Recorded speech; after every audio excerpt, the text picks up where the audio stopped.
Indah ya hari ini ya, siang ini ya. Kita ada di taman yang, aduh, luar biasa, banyak bunga di kanan kiri. Iya, di sana ada gazebo, luar biasa. Pas cuacanya juga enak di sini. Ngomong-ngomong soal taman, jadi keinget di Kidung Agung pasal 4 itu ada bicara tentang taman. Di terjemahan baru memang di sana bilang kebun, tapi terjemahan lama bilang taman. Kita coba baca ya. Kidung Agung pasal 4. Kidung Agung pasal 4 ayat 12. Kidung Agung pasal 4 ayat 12. Di sana dibilang seperti ini. Dinda pengantinku, kebun tertutup engkau. Kebun tertutup dan mata air termeterai. Itu terjemahan baru. Tapi sebenarnya kalau kita tarik dulu satu pasal ini, satu perikop ini mengkisahkan seorang mempelai laki-laki yang memuji-muji mempelai perempuan. Dan Alkitab mencatat bahwa mempelai laki-laki ini adalah gambaran dari Tuhan Yesus. Sedangkan mempelai wanita ini, mempelai perempuan adalah gambaran dari jemaat atau gereja Tuhan. Nah, artinya di sini mempelai laki memuji-muji mempelai perempuan ini adalah Yesus itu memuji kita. Luar biasa. Memuji bukan dalam artian kita adalah orang yang layak disanjung, tidak. Tetapi karena ada sesuatu dalam diri kita yang membuat Yesus itu memuji kita atau menilik kita atau melirik kita. Di sini dikatakan bahwa ayat 12 tadi, pengantin atau mempelai perempuan itu diumpamakan seperti kebun tertutup. Kalau kita lihat di sini, ini juga taman di sini tertutup ya. Ada pagar yang mengelilingi taman ini. Betul ya? Kebun tertutup. Nah, kalau di dalam terjemahan lama, kebun tertutup ini artinya adalah taman yang berbakar. Jadi kayaknya cocok sih kalau mungkin yang tak sharingkan ini dikasih judul taman yang berpagar.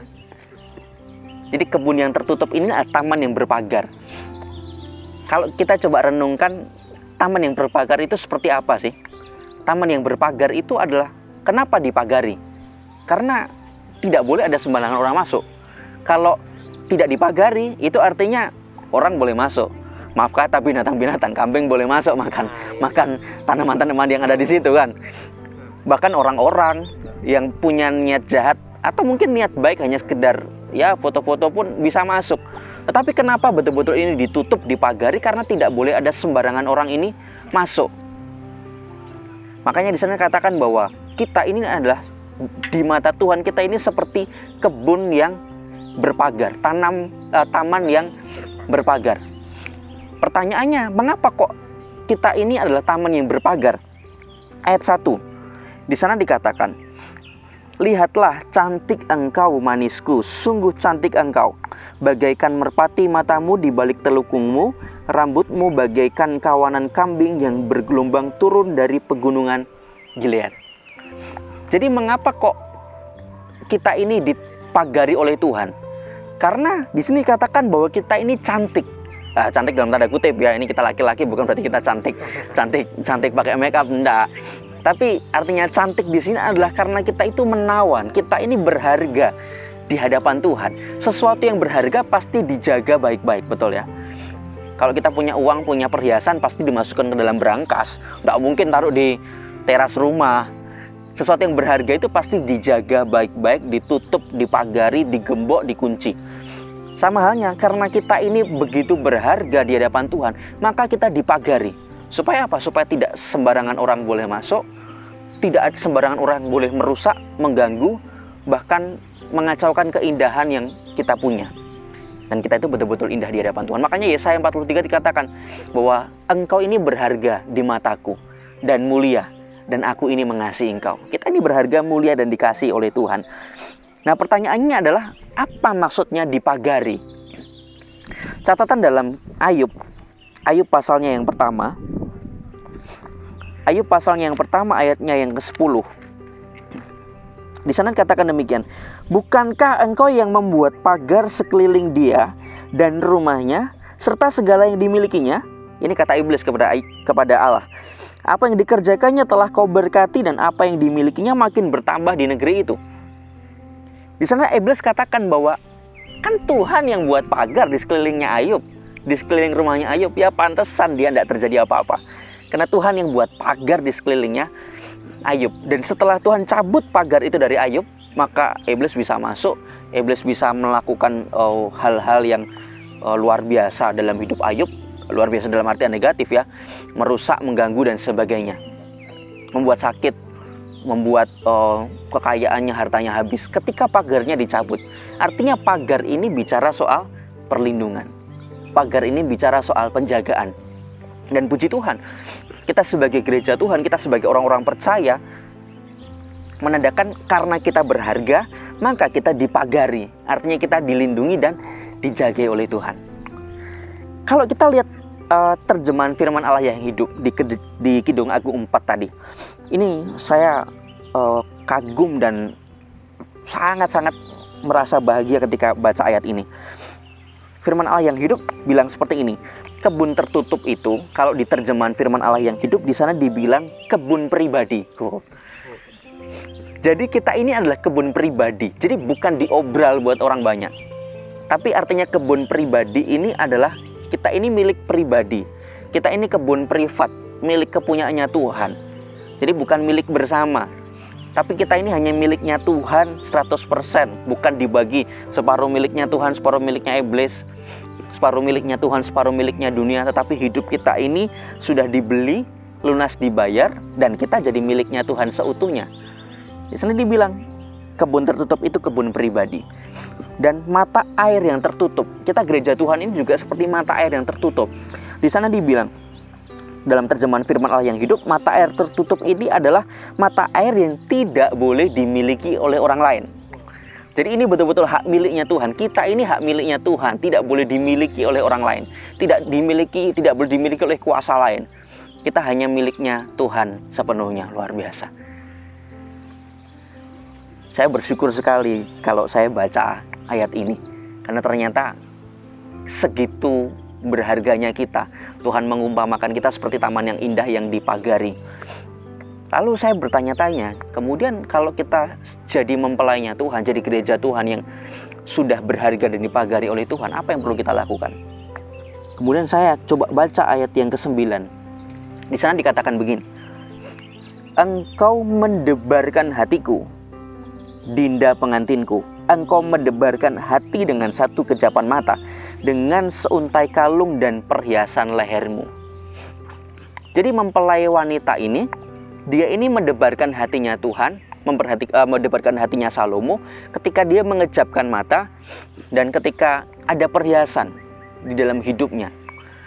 Orang bisa berdebar-debar itu ada dua kemungkinan. Ini Pak Dedi jadi guru. Seorang guru hatinya berdebar-debar kalau muridnya ini sudah mulai nakal, mulai nggak tenang, mulai gelisah, dia mulai mulai berperilaku yang negatif di dalam kelas, mengganggu ketenangan, pasti seorang guru akan berdebar.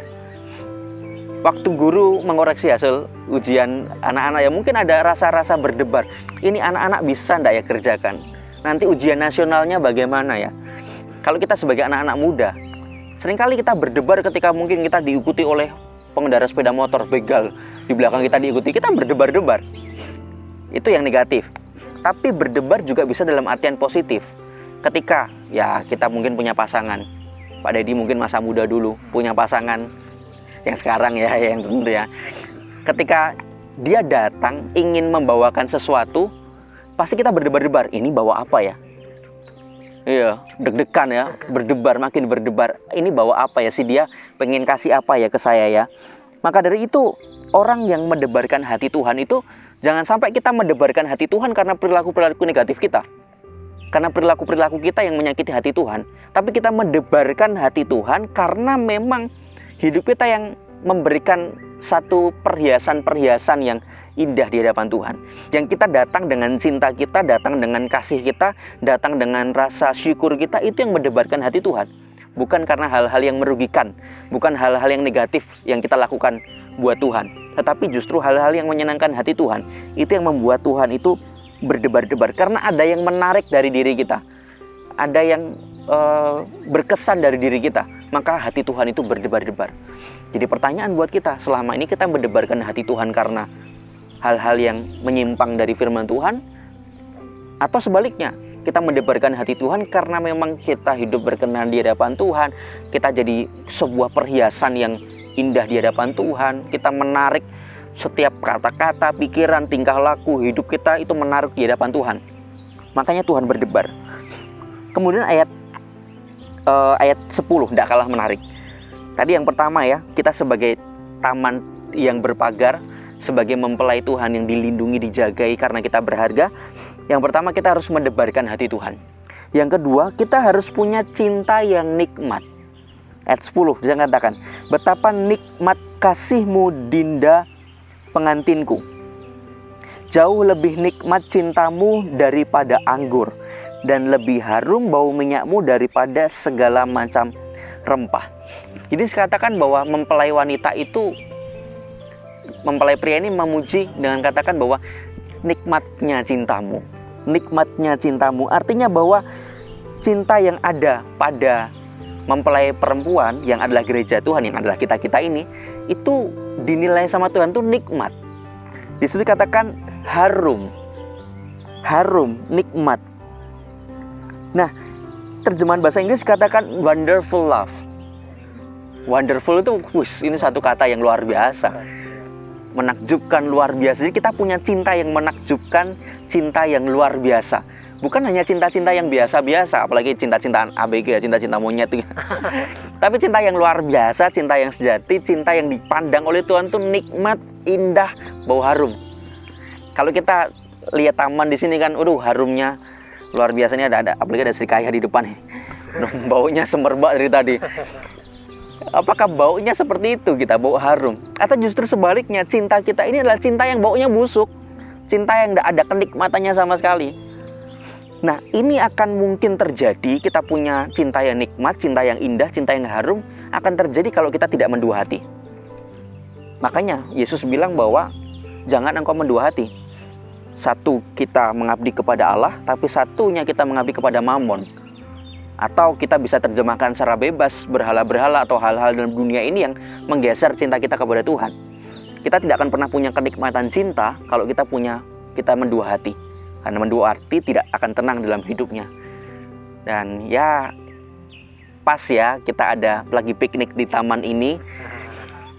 Kita jadi belajar sesuatu bahwa ternyata kita pun seperti taman ini. Taman yang berpagar karena kita berharga, karena kita indah, karena kita mulia, Tuhan mengasihi kita, maka kita dipagari baik-baik, dijagai baik-baik, seperti induk Raja Wali yang menjaga anaknya, seperti orang tua bapa yang sayang kepada anaknya yang menjaga anaknya. Demikian Tuhan mengasihi kita, maka Tuhan memagari hidup kita.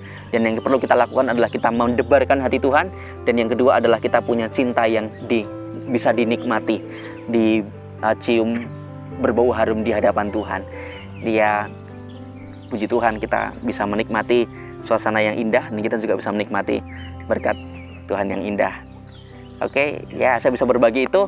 Tuhan Yesus berkati kita semua ya. Ayo sambil makan lagi. Ayo makan. Minum. Iya. Mantap.